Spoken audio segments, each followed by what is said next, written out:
Hey everyone, welcome to the Healthy Living with Hoot podcast, where we will bring you some of the most incredible guests and content anywhere. We hope by the end of the show that you feel like you've been inspired, motivated, and that we've added value to your life so that you can be the best version of yourself. So whether you're cooking, cleaning, exercising, or driving, let's do this together in the Healthy Living with Hoot podcast. All right, let's rock and roll. All right, we're so honored to be joined on this third day of Emotional Intelligence Awareness Month, chiropractor and trauma specialist, Dr. Nima Rahmany. Wow. Wait, what happened? You said that perfectly well, dude. Hey. I'm so impressed. Do you have any Persian blood in you or something? Well, I'm Jewish, so I guess we have a little bit of the same geography. Part of the world. Yeah. Yes. Go exactly. Sorry, I interrupted you. Please. No, you're I good. was just very impressed. No, it's perfect. I love it. And for those of you that are just going to be listening today and not watching, I wish my sound was on his type of microphone because, truth be told, be transparent, I got this $30 gaming microphone just as an accident, but the sound is phenomenal. But you can tell that you're using a professional microphone, But it's I'm gonna continue to build in that area. But yeah, no, that's amazing. I love the look too. Like I always feel like it's gonna be in my face, right? But it looks more professional. Why hide this? You know what I mean? With that punum, look at that punum. What a punum you got. You don't want to hide the punum, especially if you have a camera that's working really well. Like, why would we want to hide it from the people? No, absolutely. No, Michael? Man. Right, absolutely. Yeah, man, that's amazing. Shout out to Dr. Kennedy. We were speaking about him earlier, Dr. Russ Kennedy, the anxiety doctor, author of Anxiety RX, for putting us in touch, where I met Dr. Nima on Clubhouse a few weeks ago. Dr. Nima has developed the overview method, and today you will hear the rest of the story. You can find him on YouTube, of course, and on Instagram at Dr. Nima and at drnima.com. So Doc, really honored that you decided to join us. So you got your own podcast, you're doing a lot of things, you're busy. And, I've branched out into more than just my normal Sports Deli podcast because, I've been in the space for a long time, since 2 of my 6 dads committed suicide. My mom's been a psychotherapist for over 40 years. And it's just always been interesting to me, the introspective side of life, self-actualization, that kind of thing. But, truly honored that you're here. Yeah.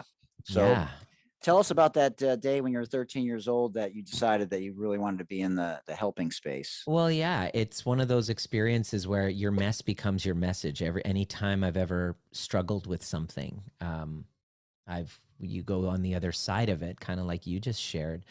You have this new awareness. It's kind of like a hero's journey, only we go through like several renditions of them throughout our lives. When I was 13 years old and I had headaches and hip pain, and my mom was always like, go to the doctor. And I got my first chiropractic adjustment. I saw this chiropractor in my school career day, and I just was like, oh, this is interesting. He had a spine model. I'm like, wow, that made sense. It's all about the nervous system. And if we can just remove interference from the nervous system, the body, then it just naturally wants to restore to health. And so I was like, got my first adjustment, and then I got up off the table and I said, that's what I want to do. And so fast forward, I was 13 years old. Fast forward, age of 25, I graduated from chiropractic school, and I began my journey thinking, I'm going to get to the root cause of the root cause for people and help their health issues. 15 years into the profession, I realized, wow, there's a missing link here. And what happens to the nervous system before these illnesses set in, and where does the actual insult to the nervous system come from? And meeting Dr. Russ was a big part of this journey that had me understand that unless we deal with the attachment wounds, the wound, the trauma means wound, the actual root cause, the root cause of the alarm is the wound. Right. And so I started moving upstream in my chiropractic practice to deal with the core wound we're all facing, which is here it is. The core wound is the conflict between, do I choose attachment to my primary caregivers who are in a society and a social system and a family system that's had them think the way they do and create that identity? Or do I choose my own authentic self?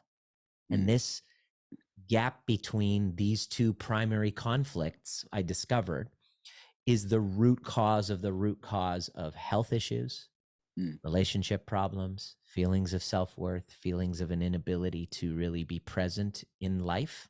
And it's across the board, the root cause upstream issue that we are all responsible for resolving as human beings. Man, that's a lot to unpack. So, but the first thing that I thought about, which is interesting, because my mom always says in her practice, this is not that. And the more that I thought about it, since meeting Dr. Russ, this is that. Exactly. Well, and so I understand what she means. It's never about what it's about. Right. Yeah, Yeah. it's interesting. And so when I first listened to Dr. Russ, this is another interesting anecdotal story. I was going to ask him one question. And then in the middle, and I usually listen to people like you guys for maybe 5 minutes, unless you really grab me from the beginning, right?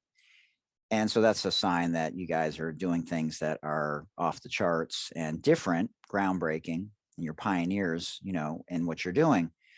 And so in the middle of his talk, I don't know, 3-4 months ago, I said, damn, that's why my Crohn's disease is asymptomatic for the last 25 years. Bingo. And if you go through a challenging event, Michael, that has you return to this coping strategy of separating from yourself, then you will likely, with or without LSD, with or without LSD, your symptoms might come back. But symptoms and Crohn's disease and disease in and of itself is not an entity to fight. It's something to observe as a process of the body trying to return you back home to itself, the upstream issue, which is the core wound. I have abandoned myself again, and this Crohn's symptoms have returned to help me return back to myself.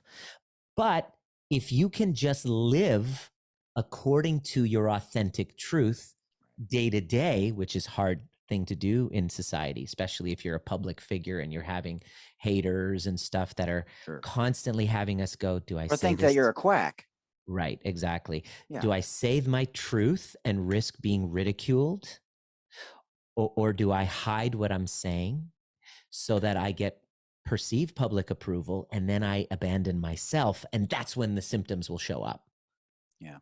So this look at health and disease, which was interesting because I've always looked at it this way. But when I met Dr. Russ a few years ago, 4 or 5 years ago, I was like, this is the first medical doctor who finally is getting it. And pushing back a little bit. Yeah, he gets it. And I was like, wow, he's validated everything that I was teaching for 20 years. And I had stuff to teach him. So our friendship has helped both of us kind of ascend and has really validated everything that, me as a chiropractor, fake doctor has been, which is the public perception that I get, the pushback that I get. And then now Gabor Mate comes out with his book called, what is it? The Myth of Normal, which completely validates everything that I've been talking about. Is you can't study and do therapy on an individual and ignore the contextual family system and cultural system that they were born into, causing them to abandon themselves, dissociate from themselves, which is where anxiety and all sorts of health issues come from. So we can't leave out that context of how you were raised and your attachment traumas and this conflict between attachment versus my authentic truth. And so I'm glad that you figured out how you healed. Yeah, it's a continuous process, right? The journey never ends. But it's interesting. You said, you have a Persian background. So I was dying to ask this question as soon as you said that, because I had a feeling about it, but when you confirmed it. And so you just mentioned culturally as one of those components that is either taboo or suppressed. It shapes you. So did you experience that part of it, because your mom was supposed to send you to a real doctor, right? But besides the hip issues, did you have other traumas, or did you just love the chiropractor and it was as simple as that? Well, essentially, let me share with you, in terms of my culture, in Persian culture, there's a word in Persian culture, in the Persian language, you can't really translate it into English. It's called tarof. Okay, Tarof. I mean, obviously, it's not written the same way because we have the scripture is the writing is different. Yeah. But here's what it is essentially: it's the actual kind of inauthentic, uh, socially decent thing to do, which is to, if you want something, if I come to your place and you offer me something, I'm supposed to say no because I'm not supposed to burden you. To be a Okay. mensch. To be a mensch, exactly. A mensch is very, very good one, but you got to be a mensch. In other words, it's a conditioned cultural, um, what is it, upliftment or edifying somebody who abandons themselves. And so this Okay. is problematic. Why? This is frowned upon. This is edified in culture. So we're taught that in order for you to be socially acceptable, you must abandon yourself. To choose yourself and to say yes to you and to ask for what you want and to validate your desire is rude, is unacceptable, is highly frowned upon. Mhm. So deep down, the message that we get is that we have to be a certain way we have to be a certain way to look good. It doesn't look good when you cry. It doesn't look good when you have to be happy all the time. Your sadness and your anger are unacceptable. And this is most cultures, but this is pretty big in mine. And especially if you have a religious undertone where you have to be grateful, so your shadow parts, which want for themselves, which have sadness, which are angry, get pushed down. And there's a fragment within the culture itself, within every Persian, this desire to be one-sided, where our whole shadow is now. So every Persian I know is a narcissist. Including myself before I really discovered all of this stuff, right? And so it's because this part of us doesn't feel seen and really puts on this show, puts on this kind of like, hey, look good looking exterior. Just watch the Shaws of Sunset. You can see the worst case of our culture right in that show. And so deep down has this desire as a child that I want to really look good and, be successful and make my parents look good, yet at the same time really want to do what I want. So when I wanted to be a chiropractor, my parents were like, why don't you become a real doctor? And I was really pissed because I loved I didn't want to just dole out drugs.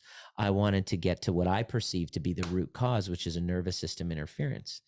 Then when I did 20 years of chiropractic and they saw how successful I became, they were really all for it. And then until I said, I want to leave chiropractic and teach people how to heal their attachment traumas, and then I had to go through that whole thing again. So me really, this attachment versus authenticity, this need for my parents' approval and to prove them wrong. No, this need for my parents' approval and to say yes to whatever they wanted. After my last breakup, they're like, just forget this overview stuff. Go back to chiropractic and we'll buy you a practice. They wanted so bad for that. And then I was in this rock bottom place after my last relationship ended. So I was like, I'm a failure. Should I take it on? And then the other need that I have is just expressing my authentic truth. So that was my dance between attachment versus authenticity. And I think that, it's all our hero's journey. And my job was to get to a place where I can, say, hey, I'm going with my own heart, even though it goes against what their fears are and a fear of failure. And I went with it. And I'm so grateful that I did, because everything changed. And now, because things are really going fantastically with the teaching and helping people with their attachment traumas and heal toxic relationship patterns and find out, should I stay or go, and get that confidence and clarity and courage to choose themselves and not self-abandon in their trauma bonds. Now I have their approval when it didn't matter anymore. So that was my journey, attachment versus authenticity, that we all have to go through. Man, let that breathe for a second. That's fascinating stuff. I want to ask you a question about this, because I find it interesting when you and Dr. Russ, or Dr. Russ and Mark, or you and I, as a life coach, I find it interesting that men are speaking about this maybe differently because you expect it from women. Oh So, yeah. so do you find that that it resonates with people differently, not only men but women, because you're a A Middle male. Eastern Yeah. male? Yeah. Who often, what the feedback I get, who often reminds the women who are listening of their narcissistic ex. So that either repels a lot of Mm, people from my message, or the exact opposite. They're like, I need to work with you because you're like a kind of more evolved version of my narcissistic ex. And I'm like, I mean, I can give you their perspective, right? And so it lands differently. More and more men are turned on to, like 5 years ago, it was like hardly any guys that I could connect with. right. And now I'm like, wow, I'm this close to doing like a men's VIP men's retreat where we go, where I just work with men. I really enjoy working with men. Mm, that's men amazing. like Men really like being challenged. This is interesting because I'm in a mastermind with a group of other coaches, Hmm. um, and this one woman, she helps nice guys reform, right? And she works with men, and I'm like, and she helps men who are kind of like the codependent nice guy Hmm. break free from that. And she talks about how toxic women's behavior. And then I asked her, I said, why don't you want to work with women?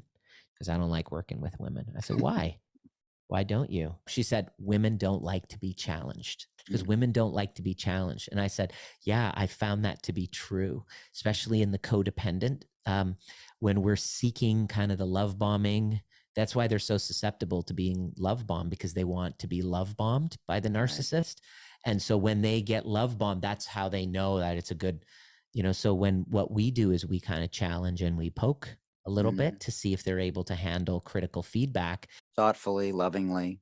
thoughtfully, lovingly. And a lot of Right. times they're not able to do that, right? Even their permission, and they're not able to, because deep down the wound is so great that they're being challenged feels like an attack, right? Mm. So I can see both sides. I love working. To me, I love working with people, humans who really are keen on taking responsibility, men and women. So it lands differently on both, but the person who's willing to take not blame but responsibility is the one that I absolutely love working with.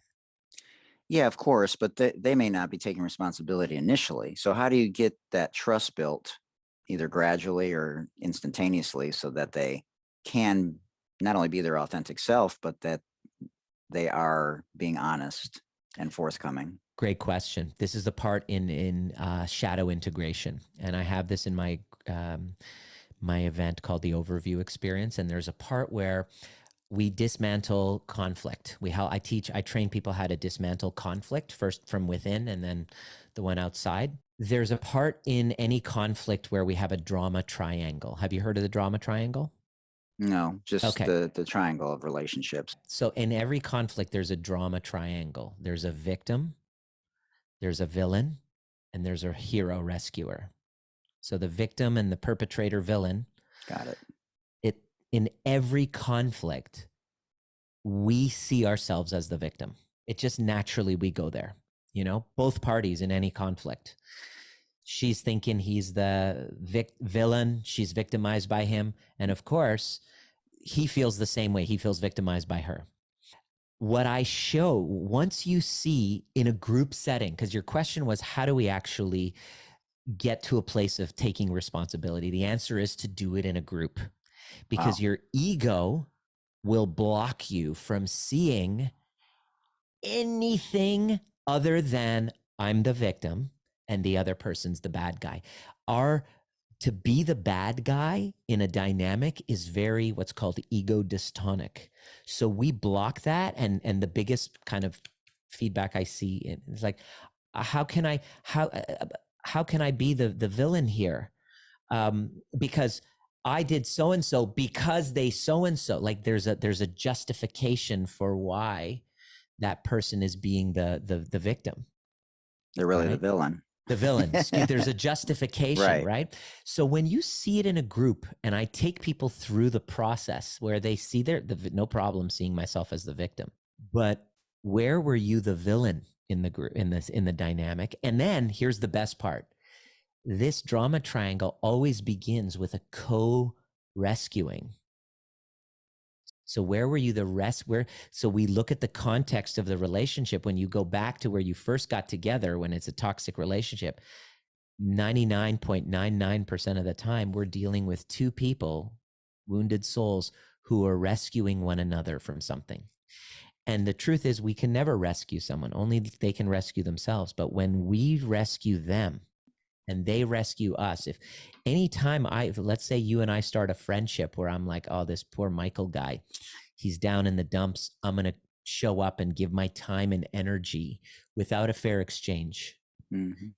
The exchange is I get to feel good about myself by rescuing you. After a while, I'm going to grow resentful. Right. That's not a win-win. It's not a win-win. I'm going to get resentful because I didn't rescue you. And then you're going to get pissed off at me because it didn't work. I wasn't what you thought I was. I wasn't your shining armor. I wasn't able to help you enough. What spoke to you initially now annoys you. Right. And now you're resentful, and now you're resentful towards me. And then I feel pissed off at you because of all I've put in, all this time and effort I put in, and you're not appreciating me. Immediately, the rescuer now turns into now I get pissed off and I say, fuck you, I'm out of here. And now I perpetrate you. I turn my back on you. I abandon you, which is a form of perpetration to you. You now feel like, just like all the rest of them, I've now loved you and devalued and discarded you. You feel discarded and now victimized. I left because I felt victimized, but because I left because I felt victimized, I left. Now I'm your perpetrator. Wait, and so now you say, fuck you to me, and then you perpetrate back to me. And now this is the triangle. Yes. So wait, so hold on, timeout. There's the coach in me is calling a timeout. Yeah, sure. So now you can go in the same or two different directions with this question. If you want to personalize it or just talk generally speaking. Mm-hmm. So that must resonate a lot with couples. Oh, yeah. So do you want to answer the question about how that resonates with couples generally speaking and their traumas, or what you learned in your own it's the same thing. It's literally this. It's a universal. This is what blows people's minds when we go through it. To answer your previous question, how do we resolve this and get people to take responsibility? If you have a room of 50 people going through from different parts of the world, different religions, different ethnicities, and no, they don't know anyone, they don't know each other, and you take them through this process and everyone can see how they were the rescuer and they were being rescued. They all of a sudden were the victim, and then they villainize the other person, and they're like, what the fuck? What's going on here? And they're like, yeah, this is a trauma bond. And then they go, holy shit, and how do I break free? The first step is to take ownership and responsibility. And they're like, and immediately tears start coming. Right. They start to, you know how when you have, like, when you see your ego defenses drop and you look at the unconsciousness of your behavior, and they're like, I never saw myself as the villain. Oh my God, I was so busy being the victim. Holy shit. And it's like, right. So where do you want to go? What do you want? Do you want to heal? Or do you want to be supported in your side of the story by your therapist week after week for the next 20 years and have zero growth? Because the only way to grow through this is empathy, that's why I love your t-shirt. The only way out of the drama triangle is empathy. The only way. It's the frequency of going, I'm going to suspend my victim story for a moment and acknowledge my pain and see where it came from, and then look and go, where was I villainizing you? And then own that, and then go, okay, so let's go back to the context and go, where did this begin? I rescued my ex from her. She's working as a madam in a relationship that wasn't working, in a same-sex marriage that wasn't working, where she was the masculine.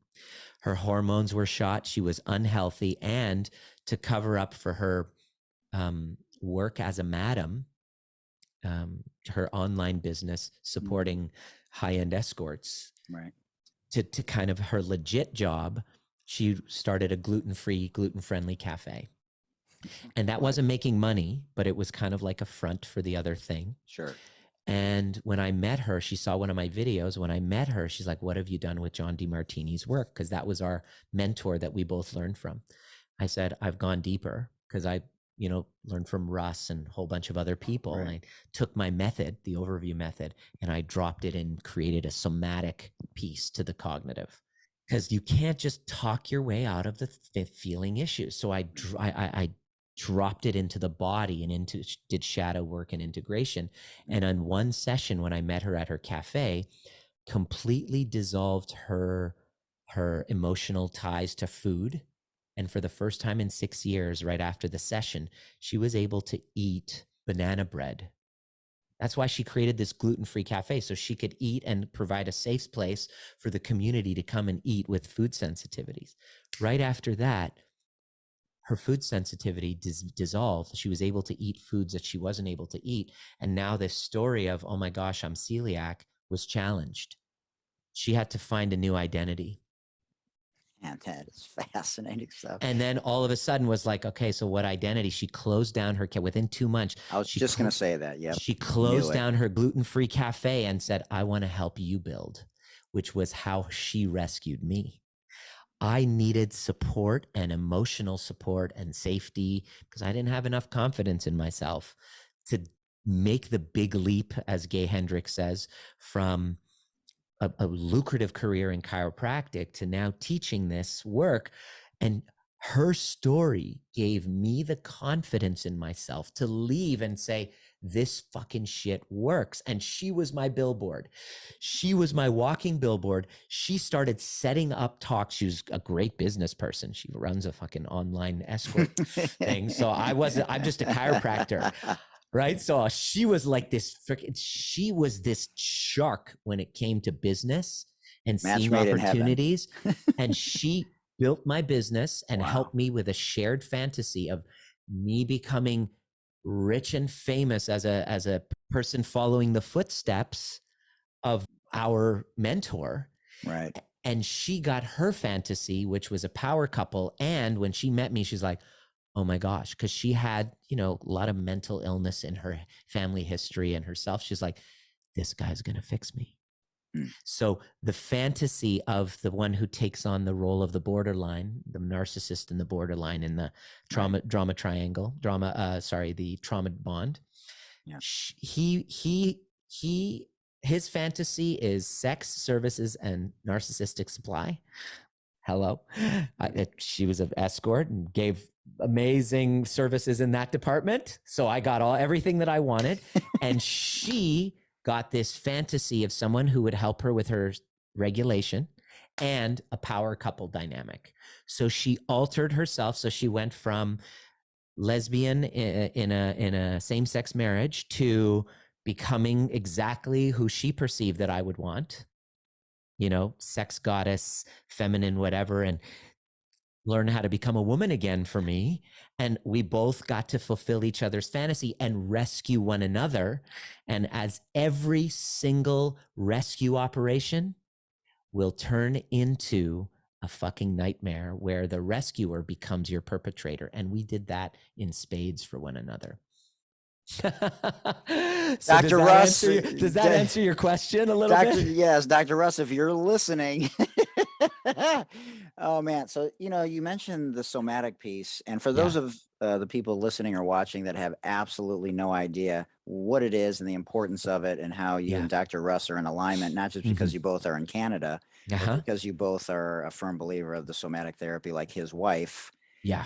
Tell everyone exactly in maybe layman's terms, why it's so important to get love and connectedness into your life. And you can't just think how to ride a bike. You have to get on the bike. Right. Exactly. It's like, okay, let's learn martial arts.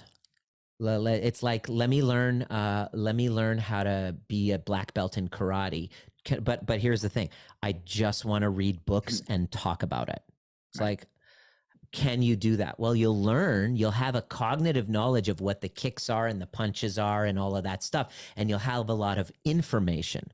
But if I come up to you as, and I try to kick your butt, you won't have the physical kind of practices Muscle and memory. the muscle memory of, so healing works that way, Michael. Healing works in a way where we can talk about your childhood and talk and talk and talk, but unless we actually resolve, and we our from our adult self comes and actually and brings compassion and containment to the child part of ourselves through tears, through movement, through sound, through practice of Smell. feeling energetically the triggers that come up in relationships.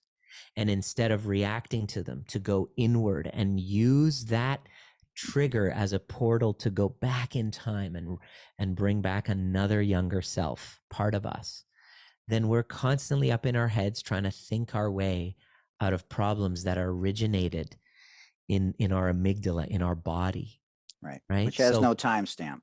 There has no timestamp. So yes, you can go to a therapist, psychotherapist, week after week, but the training on what to do when your partner has you feeling unseen and unheard, and how to respond to that. The trauma response is a fight, flight, freeze, and fawn. These trauma responses don't change by talking alone. We must feel into them and practice the art of getting triggered and regressing, learning the somatic, body-based kinesthetic practices of feeling them and integrating them, which means to bring them in, to bring them close, to release them through tears. Then we're always at a head level and we avoid it. We're doing avoidance. We're doing what Russ calls cognitive bypass or spiritual bypass. Foreground and background. We're in the back. We're talking about the story rather than the imprint that it's left on us, and we must learn how to work with that in our body, and that's very difficult. So let me ask you a question, because you brought it home really well. And so number six dads, right? I talked about that earlier. Yeah, damn. So number 6 was a healer. And so he did vibratory as a part of his practice. So he would use heat, he would use alcohol, his voice, subject matter, different things. He would touch your solar plexus for a second in the middle of vibratory and get your body to literally be vibrating. And then the stress would be relieved and you'd be crying and you want to punch him in the face because he's digging into the side of your knee so hard that you're ready to strangle him. And so let's go back to that conversation you had in the cafe, or the gluten-free cafe. The session that I did with her. What did you do with her from a somatic perspective, so people have an actual example to bring her out of it? I just did this an hour ago with with a client who's a vet, and he's totally dissociated. He's totally, a veterinarian or a veteran? Veterinarian. Oh, gotcha. Okay. Veterinarian, lovely guy. Gone to so much therapy and all that and talked about it. And, he gets triggered by his wife. And she says that, she doesn't want to, she sees him like a brother. She doesn't really see the marriage going, and so notice how you just reacted there? Have you ever heard Not that? Not gonna kiss my brother, ladies and gentlemen. Exactly. Yikes. And the way that you reacted, I'm just curious. Can I ask you a question about that? Because you literally had a visceral reaction to me saying that. Cringe. Have you ever had a variation of that from a woman who told you that it's just not there with us? Maybe not verbally, but probably non-verbally. Absolutely. Okay, great. So yikes. Did you notice? I see I'm looking at you right now. Your reaction was a somatic one. Got it. So if I was to work with you, I'd be like, hey, Michael, can you just drop in your body and feel that again? The cringe that you just talked about, and you feel it right there. And then sometimes like when I did that I mean, with it was him. everywhere. It was from here all the Okay. way down to the Okay, belly. perfect. So I would say drop Yeah. into your body. And so I asked him, can you feel that? Right. And then he goes, I want to throw up. I'm like, can you just Right. kind of like fall in and feel that? And he just starts crying. This beautiful grown man just Oh, starts crying, who loves animals? who loves animals. And I said, could Oh, you just, and what I do is I get him to sit in it for a moment. right. Because most therapies, they're like, okay, I got to get out of here. It's too uncomfortable. But what we're doing is we're getting him comfortable with that shadow part of him. And so he sits there, and then I say, how old do you feel with this? And he's like, I feel like I'm 2 years old. Right? Yucky. Yeah. And then I ask him, I Ooh, go, Lord. could you go back there? And then I regress him back to his 2-year-old self. And he's doing that and he's crying. I'm like, what's happening around you? He goes, my little brother was just born. Oh, there you have it. Wow. And so I go, okay, as you feel that. And I get him to feel into that and he starts bawling. And so, So was she bawling in the cafe too? Same thing. You got her yes, to go back to yes. her child Most of the time, version. depending on how dissociated they are. She's crying in her own cafe. Yes. Oh my God. No wonder she wanted to close it. No. We were outside, kind of like in one of the places, so Yeah, she right. felt safe. Yeah, She yeah, felt yeah. safe. Like you're not going to drop in and move to Yeah. tears unless there's safety. So sometimes the person doesn't, drop in and feel that. But the word, notice my language, dropping in. So Right. after we finished, he goes, I've talked to 6 therapists about this same scene. And he just in tears, he's like, thank you. Because he moved through that. And that is what we talk about when we talk about the somatic piece and healing with the younger parts of ourselves and shadow integration. That's the place very few have the courage to go, but we need to go if we're interested in a resolution. Because I got him to now have a resolution with his 2-year-old self, because now his adult self can now talk to that 2-year-old self and say, hey, you're lovable. You're not a failure. Your parents were just, they had a new baby. And so you can now, when you have those, now next time when he goes into an argument with his wife and she brings up that stuff, he now has access to self-regulation from the anxiety that'll come up from that feedback. He can now drop in, connect to that 2-year-old and say, hey, I got you. And so self-regulation means internal co-regulation. You're regulating with a younger part of ourselves. And this is a skill I'm shocked that I didn't learn when I was younger, and it cost me a lot to not know this, but that's why it makes my heart sing to teach people how to get to that point. And after he was able to get there, he was able to have empathy for his wife, who wasn't attacking him. She was just sharing what was coming up. And then I was like, can you see why now she feels? Because you've been showing up as the needy 2-year-old in the relationship. Even though he's a successful veterinarian, he's a needy little 2-year-old in that. And no offense, but who wants to fuck that? Right? So he's like, oh my God, that makes total sense. So you've now gone from victim to understanding. Exactly. And so this is why I love doing it. And he didn't have to tell his story. To get to that point of understanding requires very little telling of the story. It requires being guided into those tender parts, into the body. And that releases with tears. And all of a sudden, our clients, after a few months, they're like, wow, I feel more mature. Wow, I feel like I trust myself now. Right. Wow, if they don't like me, I'm okay with me now. It's like, great. That's how you resolve the conflict between attachment versus authenticity. I can be my authentic self now, because if you don't agree or you don't approve of me, I'm okay with me. And that's freedom. And then it goes in one of two directions. The relationship strengthens. Correct. Or it ends. With love. Right. It ends with love, not resentment. It ends with, hey, let's do it in the most loving way, saving tens of thousands in legal fees. Right. And do this so that the kids feel safe within us. And our students actually, when they're done and they divorce and they have kids together, they still go on family holidays together, because they don't hate one another. Right. It's like, hey, mom and dad aren't together. It doesn't mean we don't love you. We still love you. This is about us. It's got nothing to do with you, which, as you know, when divorce is traumatic to kids because they think it's their fault. And they take that burden on when the parents are unconscious of the work. Yeah, great stuff. And my daughter's mom and I, we both have poured into each other, and I think it's helped our daughter tremendously. We live a mile away from each other, and we're triggered sometimes by each other, but for the most part, she has seen us help each other and come over each day, and little things that she understands. I'm sure fundamentally it's hard, right? There's a void that she may have to delve into later, but she sees the foundation of, even though you're not together, there's still love, kindness, empathy. That's the most important thing. Connectedness. Yeah. Because kids are very sensitive. You notice pets and children, they sense energy, they pick up on energy, and they always make it about them.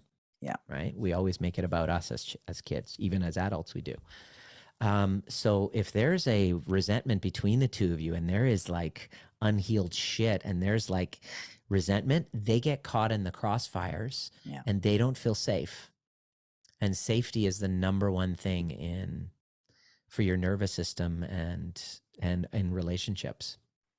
Fascinating. All right, I'll give you a few rapid fire questions here, because I know you got a lot of things going on during the week today and going forward. So, man, can't thank you enough. I hope everyone got a lot out of that. I did. Resonated with me from top to bottom, from my head all the way down to my feet, through my chakras. And man, just fascinating stuff. And then I'll leave the floor for you at the end. Any final words, anything you want to talk about with your stuff? Sounds great. All right. Forgiveness or empathy? Great question. This is one of my teachings. Empathy, because would you rather be forgiven or understood?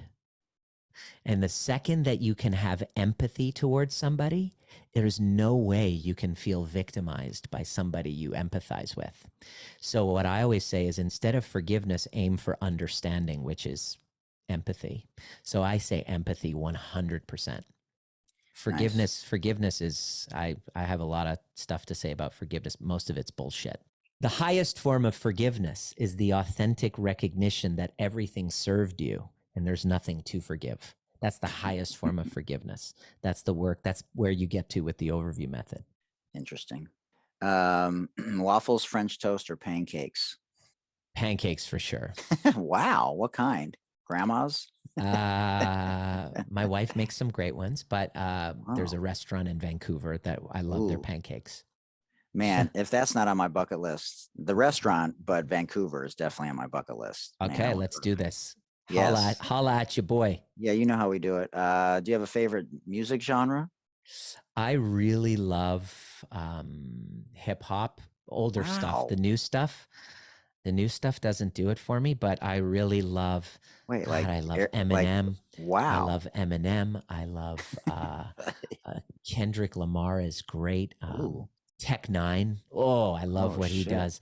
So yeah, I'm eclectic, but I like the older, hip hop.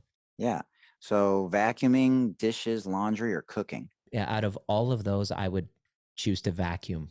Because of the lines and how you there's something very satisfying about, especially we have a Dyson, especially they're not where you just flip it open and all that shit comes out and you're like, was this in my rug? What? So that's very satisfying since I got that, but I can't, that's a great question. I've never been asked that before. Man, that spoke to me. That's phenomenal.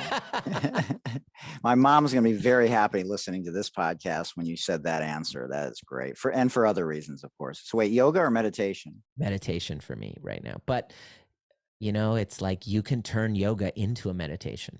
Right. Yoga in its greatest form can be a meditation. In fact, what I'm working on is making my walks with my family a meditation. It's just a chance to get centered. So I I do more meditation. I haven't done yoga in a while. It's good idea for me to get back into it though.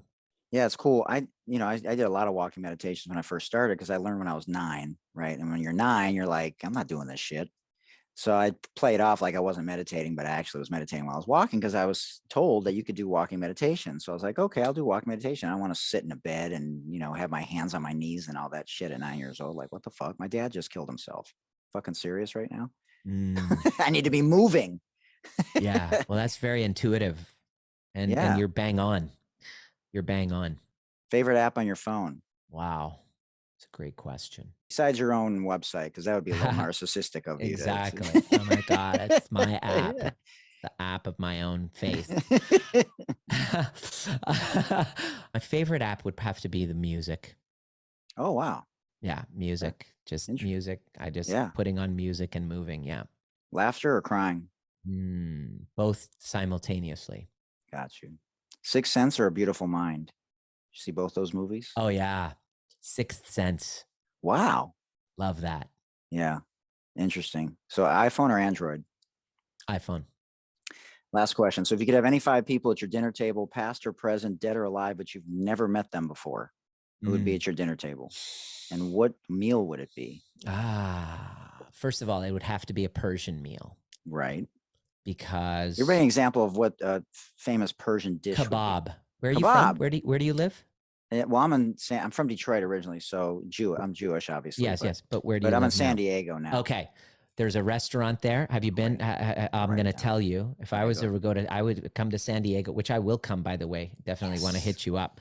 Yes. I love the vibe, and I'd love to hang out with you. Awesome. Yeah. I'm going to take you to a restaurant in San Diego, and you're not going to tell me what it is. I'll tell you. Oh, okay.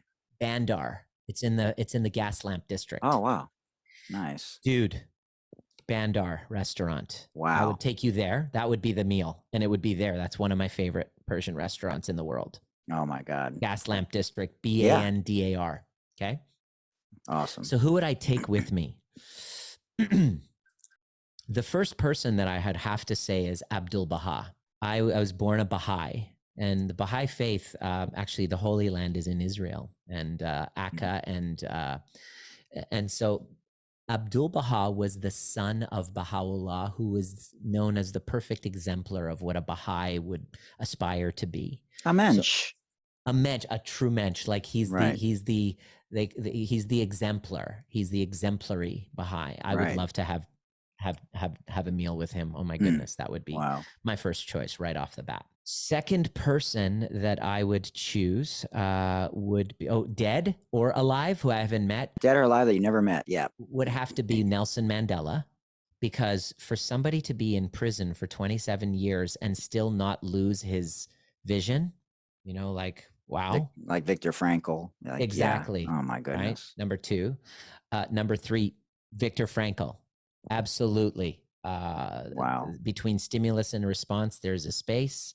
And this whole concept of becoming trigger proof, which I teach, started with his quote. So definitely Viktor Frankl. Thank you for helping me. So we have Abdul Baha, Nelson Mandela, Viktor Frankl. Wow. Dead or alive. Yeah. Right? Dead or alive. I just really, really love Kobe Bryant and Michael Jordan. I would like to hang out with the two of them. I have pictures of them in my wall. Wow. Right over here.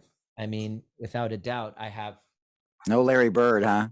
No Larry Bird, but I have a picture of Michael and, there's some famous photos when they played one another. Sure. And this moment guarding each other.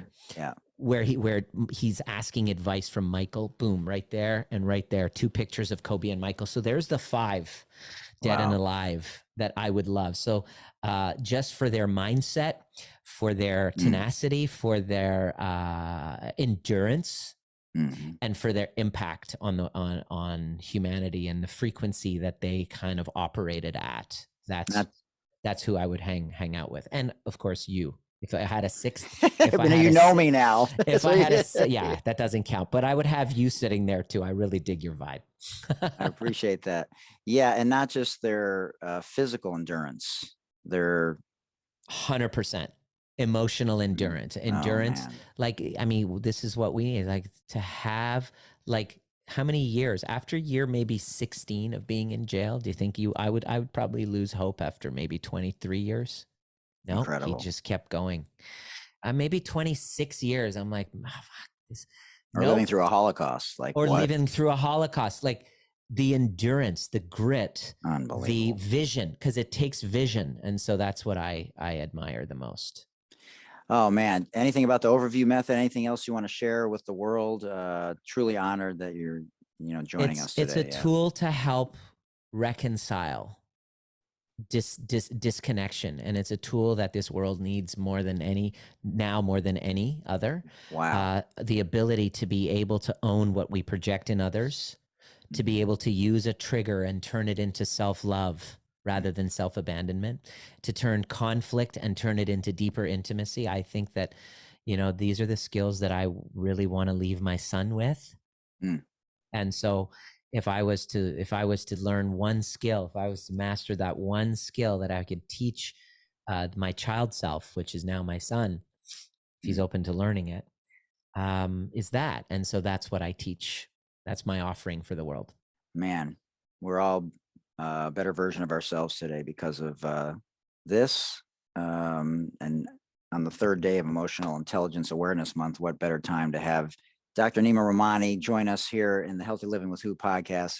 Man, honestly, like I don't get guests for guests. I don't make any money on any of my 4 podcasts. I just love having people in a safe space, like you always talk about, to help others, like I said, be a better version of themselves. And if it resonates with you, you can check him out on drnima.com and find out more about what he does, or go to Dr. Kennedy, the Anxiety MD, on Instagram or on TikTok. And these 2 guys will change your life. I won't change your life, but those 2 guys certainly. You'll change your own life. You will change your own life. You'll Right. change your own life, and just find yourself a guide and a community that Right. you can learn how to individuate and become that place where the voice and the vision on the inside becomes louder and more profound than opinions on the outside. Man, you're not defined by your past. Absolutely, man. Amazing stuff. Much love, Doc. I appreciate you so much, Thank even though you. you're not a real doctor. And anything that I can do for any of your people, your son, if he Thank you. becomes a basketball player, because I am a professional basketball skills trainer. Are you? I am. Dude. So, yeah. Wow. That's so cool. You teach basketball skills. Okay, cool. Well, that you But have it's like a holistic. camp? It's a holistic perspective, though. I don't just teach the skill set. It's body language. Like one of the guys that comes on Dr. Kennedy's, Sunday afternoon clubhouse rooms consistently. I met him through there, and then we've watched film. But it's been much more than film. It's been a breakdown of his life and how Beautiful. It has to be. can coexist. Any type of personal trainer, like anyone who works with the body, whether you're a personal trainer or a or a physical therapist, or a massage therapist, or an athletic trainer, whatever, you cannot ignore, a person's story, because it's in the body. If I have low self-esteem or I'm living with shame, you can see the way the person walks. Their shoulders are hunched forward. It's in their posture. So if you're helping them kind of with their form, you got to address that. What's causing you to just walk around hunched forward, navel gazing? Oh, let's deal with that. So you're working with the body. You're healing mind and body. Yeah. Grateful for my traumas, because they're now my superpower, just like they are yours. Big love to you, brother. All right. Yeah. You too, man. All right, Doc. Thanks so much, man. I appreciate it. Have an amazing rest of the week. Peace and love, out. my friend. All right. Peace Bye-bye. and love. All right. Later. There you have it, ladies and gentlemen. Well, no offense to Dr. Kennedy. Love Dr. Russ. He is groundbreaking with his anxiety work. And again, you can check him out at the Anxiety MD on Instagram and TikTok.